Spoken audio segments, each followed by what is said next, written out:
I would invite our chief guest, Shri Ashishbhai Chauhan, to address us on this occasion. Sir, Ashishbhai Chauhan.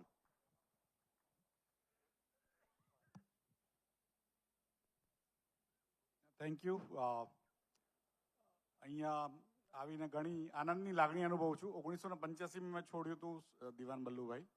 આજે 40 વર્ષ થયા અને ઘણી કે ને કે ઘણી અદ્ભુત લાગણી છે.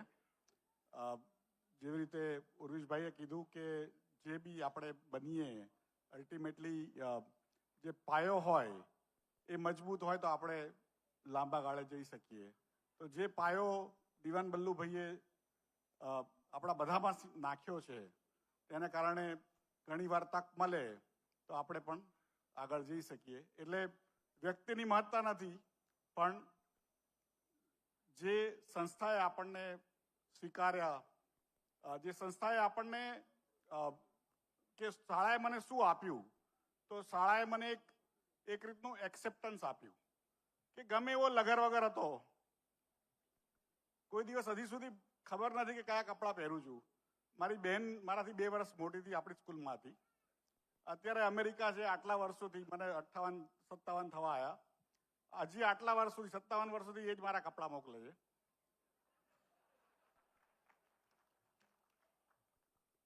વાળ ગમે એવા, કોઈ દિવસ વાળ મોટા રાખતો બી નહોતો, કારણ કે નાના જ વાળ રાખવાના, જેથી વાળ બનાવવાની કોઈ તકલીફ જ ના પડે.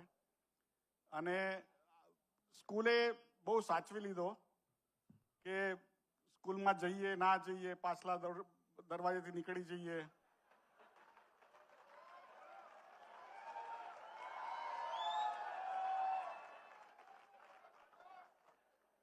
અને કોઈ જાતનું એવું નહોતું કે ભાઈ આપણને કંઈક મળે કે આપણે કંઈક બનશું, એવું હતું જ નહીં. આમે આપણી શાળામાં એવું કંઈ હતું બી નહીં. પણ તોય ઘણા વિદ્યાર્થીઓ હોય તમને આગળ વધારે, એટલે એમાં ઘણીવાર આપણે વધી જઈએ. પણ ગાડા નીચે કૂતરું ચાલતું હોય તો કૂતરાને એમ લાગે કે મારા લીધે ગાડું ચાલે છે, પણ એવું હોતું નથી.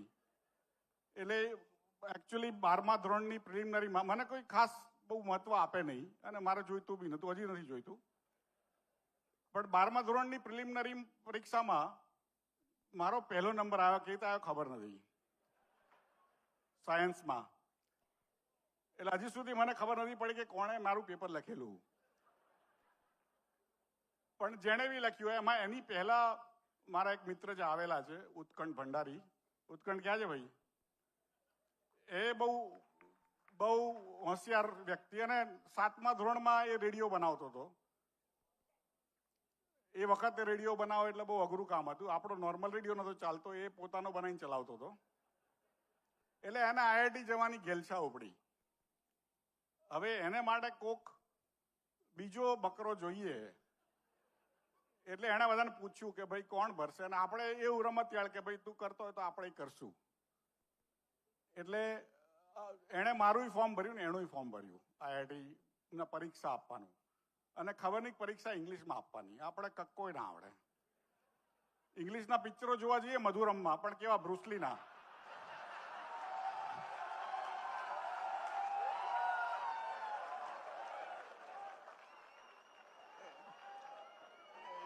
એટલે મધુરમમાં પિક્ચર જોવા જઈએ ને ઇંગ્લિશમાં, એમાં બ્રુસલીના જ પિક્ચર જોવાના કે જેમાં કઈ પેલો વાત ના કરે ને આપણે સાંભળવાનું નહીં.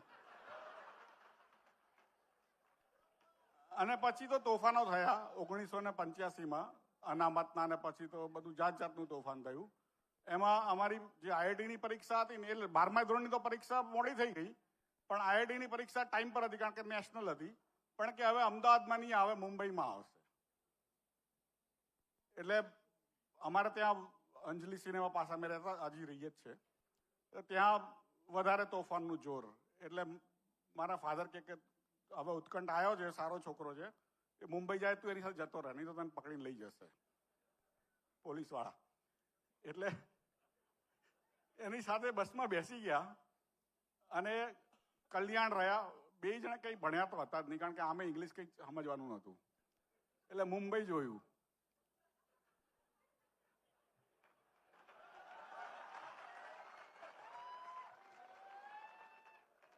અને પછી જે બી આમાં સાયન્સમાં શું હોય કે ઇંગ્લિશ વાંચો કે ના વાંચો પણ પેલા ટેમ્પરેચર ને પ્રેશર ને બધું સમજણ પડી જાય. એટલે અટક કરતે બધા જવાબ આપ્યા, એમાં એનું ના થયું ને મારું થયું.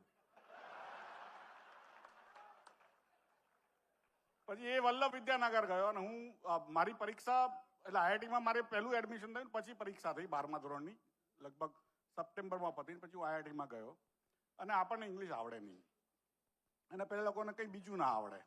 ત્યાં પ્યુન બી ઇંગ્લિશમાં બોલે અને આપણને સાલું સમજણ જ ના પડે. લોકો ગાળો આપે તો આપણે એનો કે ને કંઈ સારું ઝઘડીએ એટલા માટે નહીં કે આપણને ખબર નથી કે ગાળ છે. પછી હોસ્ટેલના રૂમમાં જઈને વાંચું કે ભાઈ આ શું કીધું પેલા એ ગાલાની ડિક્શનરી લઈને ગયેલો, ગુજરાતી ટુ ઇંગ્લિશ ને ઇંગ્લિશ ટુ ગુજરાતી. પછી ખબર પડે કે ભાઈ આ તો ગાળ હતી, પણ ત્યાં સુધી તો ગુસ્સો હસરી ગયો કે બરાબર છે જવા દે. એક એક પેજ વાંચતા 3 કલાક થતું, Gujarati two English, English two Gujarati, એને સમજણ ના પડે. કારણ કે આપણે એક્સિલરેશન ને પ્રવેગ કહીએ અને વેલોસિટી ને વેગ કહીએ. એમાં 4 વર્ષ નીકળી ગયા ગુજરાતીથી ઇંગ્લિશ કરતા કરતા. હજી સુધી ઇંગ્લિશ બોલવું હોય તો પહેલા ગુજરાતી આવે, પછી મારે કન્વર્ટ કરવું પડે કોમ્પ્યુટરમાં મારા મગજમાં, પછી ઇંગ્લિશ આવે.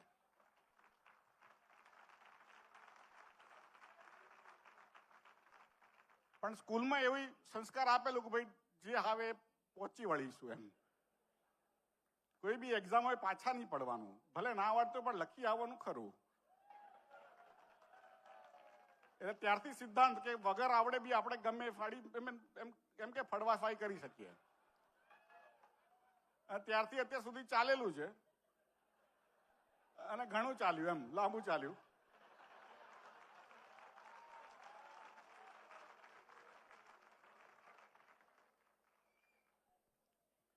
પછી આઈઆઈએમમાં ગયા અને આઈઆઈટી બધું જાત જાતનું કર્યું, સેટેલાઇટ ટેલિકોમ્યુનિકેશન ને. અને કોઈને ખબર ના પડે કે આને આવડતું નથી તો કરે છે કેવી રીતે. કારણ કે જે વાંચેલું એ બી બધું એમ કે જે ભણેલા એ બી પોતે વાંચીને ભણેલા. કારણ કે પેલો ટીચર સમજાવે તો સમજાતું જ નહોતું. પેલો વાઇવા પૂછે તો આપણે ઇંગ્લિશમાં પૂછ્યો અને આપણે હિન્દીમાં જવાબ આપવો હોય ને પેલો ઇંગ્લિશ જોઈતો હોય. પછી પેલો થોડો બહાર જાય ટીચર તો બાજુવાળો આપણને હિન્દીમાં પૂછીને એના જવાબ સાચો આપીને પાસ થઈ જાય ને આપણે નપાસ થઈ જઈએ. કારણ કે આપણે બોલી જ ના શકીએ. 10મા ધોરણમાં વક્તૃત્વની સ્પર્ધા હતી. અત્યારે તો બોલી શકું છું થોડું થોડું, પણ 10મા ધોરણમાં વક્તૃત્વની સ્પર્ધા હતી. તો હું સ્ટેજ પર ગયો અને પછી કીધું હવે નહીં બોલાય, સરિયો નીકળી ગયો. ત્યારથી થોડી થોડી હવે હિંમત આવી 40 વર્ષે. અને એને માટે તમે બધા આયા. મારો સન સાથે આવેલો છે, તમે જોયો એને. એટલે એને પણ પૂછતો હતો કે કેટલા જણા આવશે. એટલે મેં કીધું મને ખબર નથી, પણ તમે બધા આવ્યા, તમને બધાને મળ્યો એનો મને ઘણો આનંદ છે. અને જે સ્કૂલ, જે આંગણ આપણે છોડ્યું, જે ડિલાઇટની પેલું બન અને મસ્કા,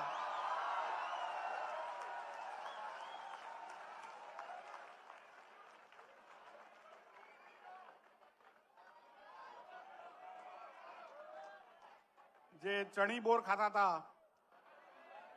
અને પેલા ભૂંગળા 5 પૈસાનું ભૂંગળું આવતું હતું, ટમાટર પેલા બરફ પર ઉપર મૂકેલા ટમેટા ખાતા હતા. અને ફિલ્મ, તમે કદાચ છોકરીઓને તો ખબર નહીં પણ છોકરાઓ બહાર ઉભા રહી અમે લોકો પેલી ફિલ્મને ફર્સ્ટ કરાવતા હતા પેલા UN સંઘ પાસે. એવા બધા ધંધા કરેલા, કઈ કઈ જગ્યાએ પહોંચી ગયેલા છે. આજે એક મારો બીજો મિત્ર છે કોઠમડી, શેખર કોઠમડી. હા આર્યો ક્યાં છે ભાઈ? એને કારણે હું ઊંઘતો થઈ ગયો સ્કૂલમાં. કોઈ બી લેક્ચર આવે તો ઊંઘી જવું, એ બી ઊંઘી જાય. બે બાજુમાં બેસતા હતા અમે બેને પ્રીતમનગરમાં બધા, પછી મોટી સ્કૂલમાં આવેલા. પણ એને કારણે હું બી ઊંઘતો થઈ ગયો. હજી સુધી કોઈ બી મને 5-6 વખત 5-6 મિનિટથી વધારે એક ધારું બોલે ને તો મને ઊંઘ આવી જાય. અને આઈઆઈટીમાં ગયો હું તો અડધું સેમિસ્ટર પૂરું થઈ ગયું ગયો હતો. પણ પેલું હોસ્ટેલમાં ફોર્મ ભરો ને પૂછે કે હોબી શું છે, હું સ્લીપિંગ. એટલે ત્યાંથી તોય સૂતા જાગતા થોડું અડબડિયા ખાતા અહીંયા સુધી પહોંચ્યા. અને તોય સ્કૂલે પાછો મને અપનાયો, આજે અહીંયા બોલાયો.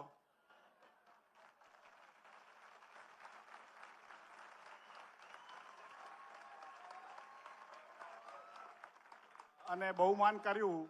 એ બદલ બીજી પટેલ સાહેબનો બી ધન્યવાદ, ઠાકોર સાહેબનો, બધા ટ્રસ્ટીઓનો ધન્યવાદ, અને તમને બધાને મળ્યો એનો બી બહુ આનંદ. જ્યારે અત્યારે તો હું લગભગ 40 વર્ષથી મેં અમદાવાદ છોડી દીધું છે, મુંબઈમાં છું, પણ જ્યારે બી કોઈ મિત્ર આવે ત્યારે એમ થાય મુંબઈમાં કોઈ કે આપણા પિયરથી કોઈક આવ્યું. So thank you very much, appreciate. Thank you so much sir. આપે ભલે એમ કહ્યું કે આપની હોબી ઊંઘવાની હતી, પરંતુ આપની ઊંઘે દેશના અર્થતંત્રને જગાડી દીધી છે. કેમ કે શેર બજારમાં, સ્ટોક એક્સચેન્જમાં આપના ગયા પછી દેશનું અર્થતંત્ર ધમધમતું થઈ ગયું છે સર. મિત્રો, દિવાન બલ્લુભાઈ એલ્યુમનાઈ એસોસિએશનનું જે મેમ્બરશિપ કાર્ડ છે એ આપણી આખી કારોબારી સમિતિ આપણા ચીફ ગેસ્ટને આપવા માટે અત્રે ઉપસ્થિત છે. હું દરેકને વિનંતી કરીશ કે આપણા ચીફ ગેસ્ટને જે મેમ્બરશિપ કાર્ડ છે તે એમને આપે.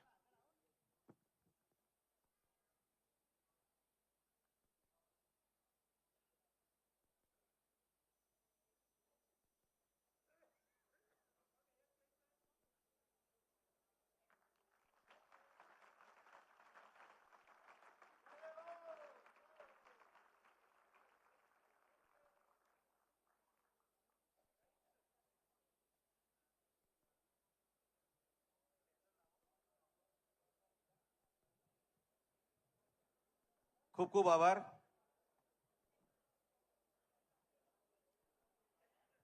જ્ઞાન ગૌરવ એવોર્ડમાં આપણા જે બીજા શાઇનિંગ સ્ટાર જે છે ડોક્ટર કુમારપાળ દેસાઈ સાહેબ, જેઓ ખૂબ